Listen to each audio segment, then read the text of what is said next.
Hello my friends and welcome to the land of the rising manga that is the Acid Zone. Though, for today we're going to be doing something a little bit different and review a light novel. Now, I could make a joke about how crappy and oversaturated light novel based anime are these days, but I think they speak for themselves. Seriously, I grew up watching anime like this and enjoyed them just fine, but this is just getting ridiculous. So, as my first light novel, I have to say this book has an upward battle in order to impress me. Still, I have seen some good stuff based on light novels, so I'm hopeful. And you know what may consider to be a great light novel series? The prequel to a great visual novel, Fate's Day Night with Fate Zero. And as the similar naming of this book suggests, it's of the same breed. But is it of the same pedigree? Well, let's take a look at Danganronpa Zero and see if this book can instill the same kind of delightful despair that the series proper does. That came out weird.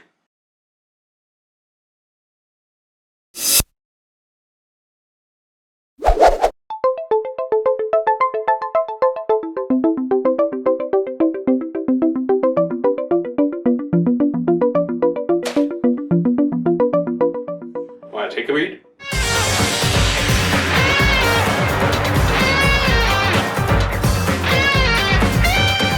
Obviously, as a prequel, there are going to be some significant spoilers to the stories that chronologically preceded, even more so with the original writer of the games at the helm of this book. As such, obvious spoiler warning. You should at least play the original game and maybe 2, though the story here was released between those 2 games. I'll still kind of reference both since most of us are already familiar with those games. Okay? Now then. The cover of this book is pretty darn nice for something that's just supposed to be a novel. We've got the main heroine of this book, who we'll talk about in just a little bit, imposed against the right half of Monokuma's face, looking at her with his dead little cube eye. Did you ever have the feeling you was being watched? Also, half of her body looks like it's glitching out. Damn it, this is what happens when your computer tries to force you to update to Windows 10. Would you go away already? But yeah, this is a pretty nice cover and even has an interesting little gimmick behind it, but we'll get to that next time. Just remember this little hand right here. Our story opens with a prologue featuring the big bad of the series, the most vile, despicable being who single-handedly nearly brought upon the end of the world, Hagakure. Nah, I'm kidding, for the most part. I'm just doing a last-minute call for spoilers. I mean, the day that Hagakure becomes anything more than a hapless sidekick will be the day a good live-action adaptation of Death Note, aside from the first 2 movies, comes out. Yeah, I'm not holding my breath. Anyway, the real big bad, Junko Enoshima, apparently is a little bit teed off at the fact that her plans are going too well. Yeah, this is a big part of Junko's character. The fact is, she probably is the most talented person in a school full of talented individuals. Along with her assigned talent, she's also got top-tier supervillain level intelligence. At least more than whoever that douche in Batman vs. Superman was. He was Luthor! Are we gonna have to do this in every video? Thus, many of her plans of instilling despair into others have gone off without a hitch up until this point in the story, because there are a few better than her. However, this leaves her with a little bit of a conundrum. You see, another rather important aspect of her character is her tendency to get bored very easily. Possibly just as much as Hope, she hates the idea of stagnation. It's what leads her to sporadically switch personalities and sometimes spout out random pop culture references. でも某アクションゲームのボスとかもっとでかいよ。ほら、例のゲームのことだよ。ゴッド・オブ・ウォーね。 We can hear what she said, damn it, don't try and cover it up. So, even though she is in the middle of setting up some big plans, it looks like she's going to start a little side project. Something we'll see come to fruition over the course of this story. We shift over to Hope Speak Academy's faculty offices, specifically Meeting Room number 13. Get it?! Kyoko's father, Jin Kigi, is attending a meeting in regards to a certain tragedy that had transpired recently that took the lives of 13 students. And it couldn't have come at a worse time because, as we later learn in this book and in Danganronpa 2, Hope Speak Academy has committed some pretty damn shady business practices. Basically, they opened up their doors to normal students along with their ultimates, but only as a means of increasing revenue streams, as they had no intention of giving them the same high-class treatment as the ultimates. The school would tell them that they might eventually join the ultimates by enrolling in their reserve course, but would seldom follow up on such promises, all the while charging them excessive fees for an education that they could get anywhere else. This is one of those multi-level marketing schemes, right? Naturally, the reserve course students start to catch on to this crap and have begun to form protests, or as the committee calls them, parades. ところで何のデモかしら。残念ながらこれはデモ行進ではありません。デモ行進です。 Yeah, you guys can use whatever euphemisms you want, but I'm pretty sure there's a big difference between a parade and an angry mob!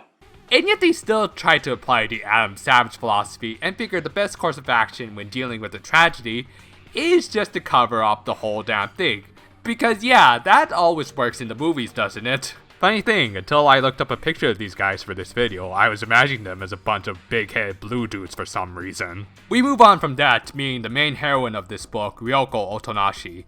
Right off the bat, she comes off as one of the pluckier Danganronpa ladies. Nowhere near Ibuki's level, but I don't think anyone else should reach those levels for the sake of our sanity. Still, she comes off pretty likable, so the treatment she gets from our other main character, Yasuke Matsuda, comes off as just unpleasant. To put it simply, he's a total ass to her, verbally abusing her and throwing knives at her just for good measure. I mean, Byakuya was a jerk to Toko and all that, but at least he never threw knives at her. By the way, his talent has nothing to do with throwing knives, so I kind of wish this happened to him.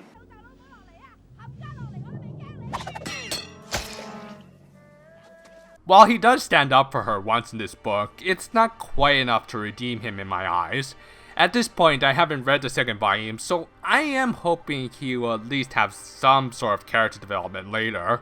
Anyway, Matsuda is the ultimate neurologist, and as such, has agreed to help Ryoko with a condition she has. Ryoko apparently has a hard time recollecting or even creating any long-term memories. Matsuda theorizes her condition is caused by a damaged hippocampus, and while he doesn't outright say his name, he seems to cite Ryoko's case as being identical to Henry Molaison, a man who had his hippocampus surgically removed. As someone who almost failed Psychology 101, I can't say with absolute certainty that their depiction of Molaison through Ryoko is correct. But still, good on them for at least looking at the Wikipedia page for Molaison. It's a lot more than what other writers would do. Still, to help her through her condition, Ryoko constantly writes down anything she thinks is important in her memory notebook.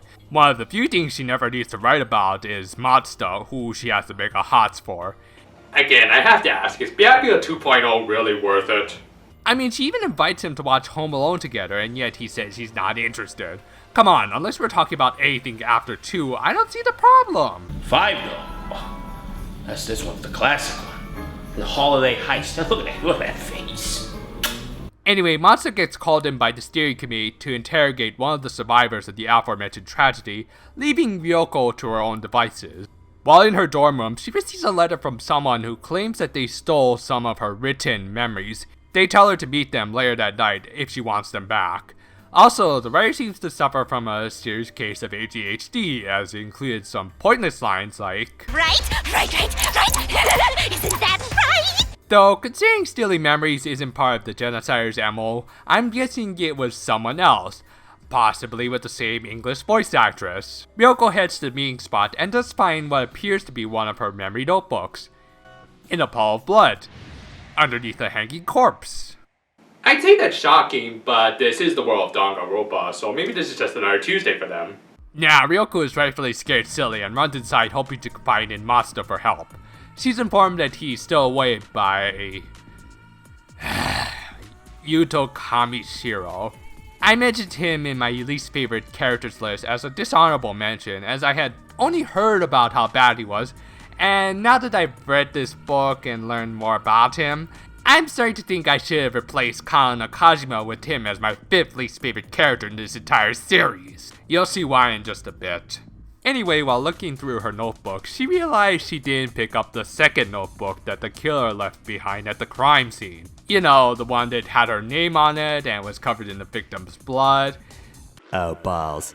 However, when she gets there, she discovers that the corpse is already gone, yet the notebook was still there. And just when she's about to pick it up, she encounters the one who sent her the letter that got her into this mess in the first place, Junko Enoshima. And this is where I do have to raise a legitimate criticism. Junko's dialogue here is pretty damn tedious. I mean, up until this point, I thought that the writing and dialogue was pretty darn solid. But here, Junko just rambles on and on, making a bunch of pop culture references, but never coming off as funny as she usually is. Really, I think her dialogue can only work in a visual novel with a talented actress reading it out loud with a lot of energy. I mean, let's face it, G's dialogue wouldn't have been nearly as funny as it was if you didn't have Robin Williams reading it out loud to us. You rubbed? You must like me. You really like me. Case in point. After rightfully trying to run away from the insane babbling woman, Ryoko finds that she can't escape because Junko seems to have superhuman speed. Huh. And to make matters worse, a new challenger appeared, Ishiki Madurai, a rather unusual looking dude who I'm pretty sure is one of Orochimaru's rejected bodies. Madurai was apparently connected with more than one of the victims of the tragedy and was out for vengeance. He learned that Junko was likely connected with the event and wanted to capture her. However, Junko was able to somehow hold off the guy who looks pretty damn strong, like he could give Nekomaru a run for his money, and in the middle of their fight, she even claims that she's been undefeated in 300 fights. Yeah, it was at this point I could pretty much figure out the secret behind the Junko in this story, but I'll save that for next time. During the exchange, Junko manages to run off with the blood-covered notebook and leaves Ryoko to fend for herself against the massive snake man. However, she's able to outmaneuver him thanks to her talent, which turns out to be analysis. Just through what she recorded in her notebook during his fight with Junko, Ryoko was able to predict all of Madurai's behavioral patterns and dodge his attacks accordingly. Eventually, their chase led to a storage warehouse on the school grounds. Seemingly cornered, Madurai approached Ryoko, but was instead pelted with some kind of white dust. Ryoko said it was combustible and that she would set off a dust explosion if he got any closer. Noticing a nearby vacuum cleaner, Madurai realized she could set off an explosion with the spark generated from plugging it in. He quickly tries to grab it, but just as he does, a nearby shelf falls on him. As it turns out, Ryoko had set it up so that the shelf would fall as soon as he pulled on the vacuum. Now, does this kind of trap sound familiar to you at all?